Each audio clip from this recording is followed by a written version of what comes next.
الحمد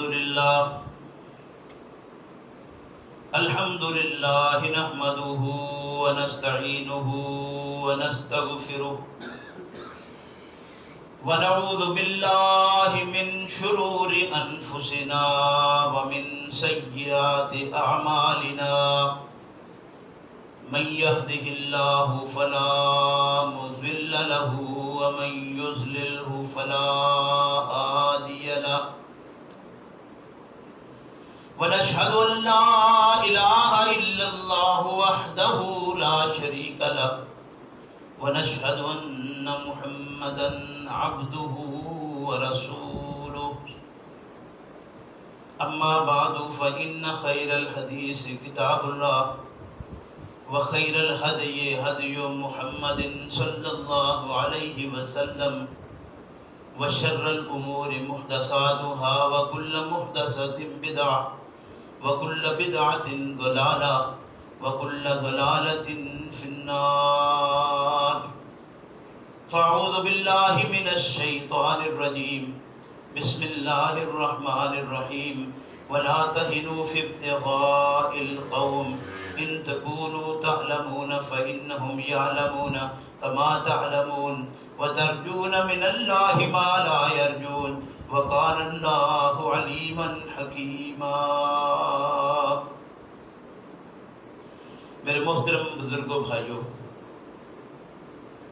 آج کے سبق کا جو مضمون دراصل تو نماز کا تھا کہ نماز کی کثر کیسے ہے، کب ہے۔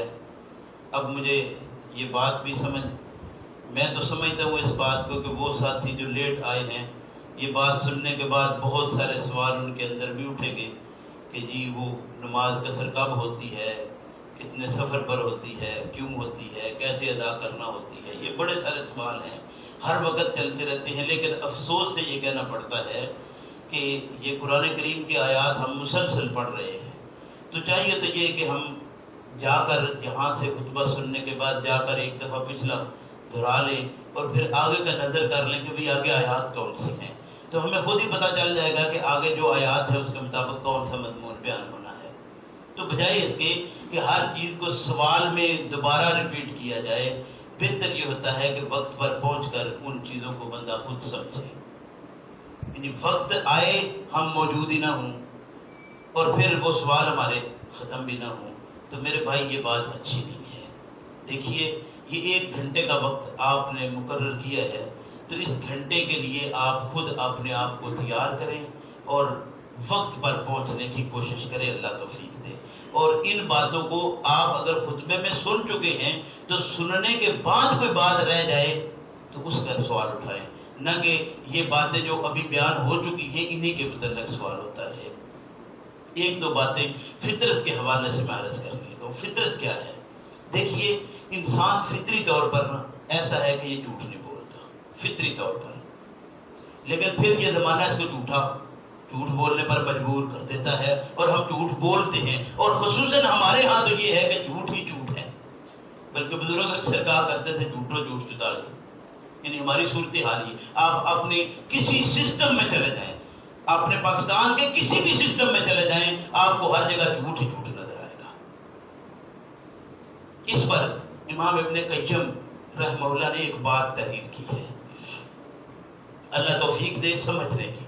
کہتے ہیں کہ ایک جگہ میں بیٹھا ہوا تھا، میں نے دیکھا کہ ایک پر پڑا ہوا ہے کسی پرندے کا چھوٹا سا، یہ پمبٹ سے آتی ہے بارہ تو پمبٹ، اس کا ایک پر ہے، وہ ایک چونٹی آئی، اس نے اس کو اٹھا کر لے جانے کی کوشش کی۔ چونٹی بہت وزن اٹھا لیتی ہے اپنے وزن سے، بہت ہی زیادہ وزن، تو اس نے اٹھانے کی کوشش کی لیکن سے اٹھا نہیں، وہ نہیں اٹھا سکی تو وہ چلی گئی اپنے بل میں، وہ اپنی فوج سارے ساتھ لے گئی۔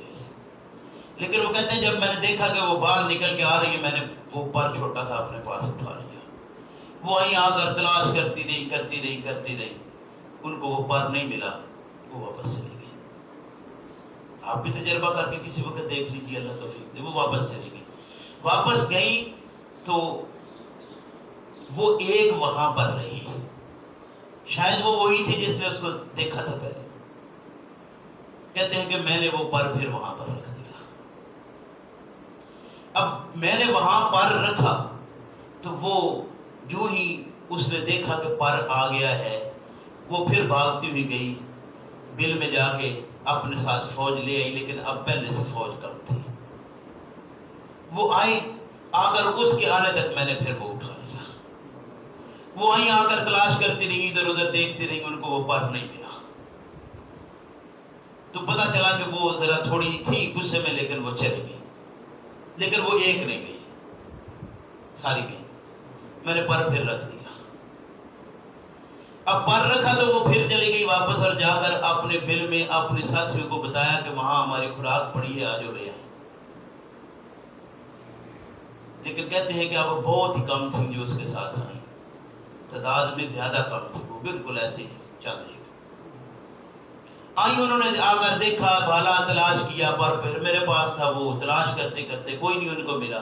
اب یہ جو ساس اس کی آئی تھی وہ بہت غصے میں تھی، یہ اس کے ساتھ لڑ پڑی اور اس کے انہوں نے ٹکڑے کر دیے۔ کہتے ہیں ابھی وہ گئی نہیں تھی کہ میں نے پر وہاں پر پھر رکھ دیا۔ اب وہ پر دیکھتی ہیں، پھر اپنے وہ جو ٹکڑے کیے ہوئے اس کے پاس جاتی ہیں۔ یہ ایک مثال دی گئی ہے تفہیم کے لیے کہ جانور بھی ہو، یہ چونٹی ہے، وہ چونٹی بھی ایک ہو تو وہ جھوٹ برداشت نہیں کرتی۔ انہوں نے سمجھا کیا کہ یہ ہمارے ساتھ جھوٹ بول رہی ہے، اور جب انہوں نے دیکھا کہ یہ ہمارے ساتھ جھوٹ بول رہی ہے تو انہوں نے اس کو برداشت نہیں کیا۔ ایمانداری سے کہیے کہ ہمارے ہاں جتنا بڑا جھوٹا اتنا بڑا لیڈر، جتنا بڑا جھوٹا ہے اتنا بڑا وہ سیاسی اور مذہبی رہنما ہے، اور جتنا بڑا زیادہ سے زیادہ کوئی جھوٹ بول سکتا ہے اتنی وہ سیاست میں اور مذہب میں اوپر جا سکتا ہے، جو ان سے لبادہ مرضی اوڑھ لے۔ لیکن یہ وہ چیز ہے جو فطری طور پر ایک چوٹی بھی برداشت نہیں کرتی۔ آج جس زمانے سے ہم گزر رہے ہیں، ہر بات میں جھوٹ ہے، ہر سلسلے میں جھوٹ ہے، اور جتنا کوئی بڑا جھوٹا ہے اتنا کوئی بڑا عذاب ہے۔ اور پھر ہمارے یہاں معروف ہے جی کیا کریں، مجبوری ہے۔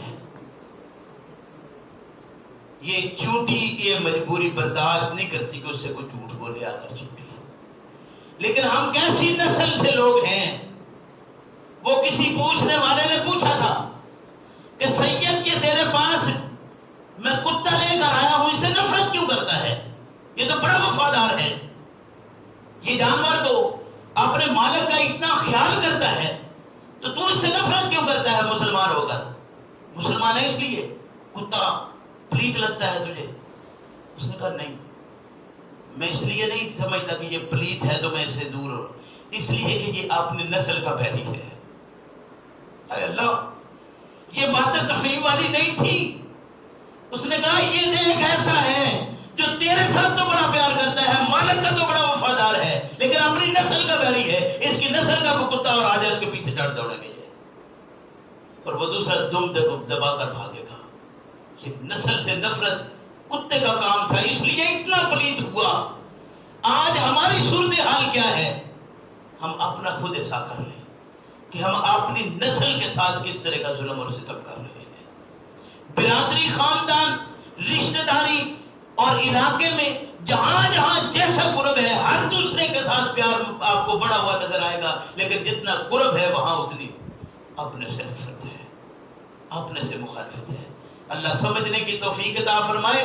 یہ باتیں اس لیے عرض کی ہیں کہ دیکھو فطرت کوئی شے اگر ہے تو آپ فطری طور پر آئے ہیں، لیکن میں نے پہلے بھی عرض کیا تھا کہ یہاں آپ فطرت کے متعلق بات کریں تو لوگ آپ کا تانا کسیں گے کہ یہ نیچری ہو گیا ہے، اور یہ نہیں سمجھیں گے کہ نیچری ہے کیا، وہ نیچر ہی کے تم مطابق ہے، اور تم نیچر ہی پر آئے ہو۔ اگر تم غیر فطری آئے ہو تو تم اپنا احساس اور اپنے زمانے میں دیکھ لو، کوئی غیر فطری اگر دنیا میں آ جائے اس کی حالت کیا ہوتی ہے۔